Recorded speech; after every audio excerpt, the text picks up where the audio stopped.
Okay, so could you start off by just saying your name and your profession, please? Sure. My name is Deirdre Quinn. I am a new PhD in family science, and I'm an instructor at the University of Maryland. I'm also a bartender.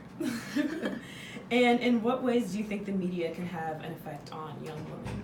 So just the media or social media? Or Just both? media in Just general. media in social general. media, like magazines, everything. I think it has a huge effect on young children, not only young women but also young men.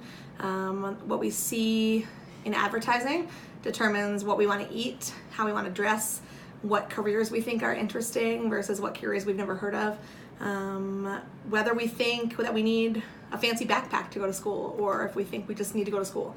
So I think from very early on, the media impacts all of our ideas about the world, and if you're not getting competing messages in other areas of your life, you get a very one-dimensional idea of what is expected of us. It's also how we learn how to be girls or boys more than anywhere else, I think. And how do you think this can affect their actual development? So I think it depends on what their level of media exposure is.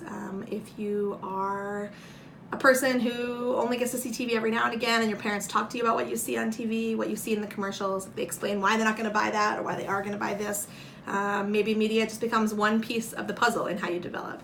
I think if you're someone who's exposed to media a lot, you spend a lot of time watching TV or reading magazines or playing on the internet now, which was not a thing when I was a kid, that it certainly affects how you develop your social emotional development and your cognitive development, maybe not your physical so much, but it's going to determine what you think is important and how you think. And if you only see relationships acted out on TV, then your personal relationships are going to mimic those ones you see on TV. So if the only romantic relationship you ever saw was in movies and you didn't see any in real life, the first time you get into a romantic relationship, you're going to try to be like that person in the movie. So if media is most of your exposure to the world, it's going to drastically impact how you develop. Okay, thank you. You're welcome.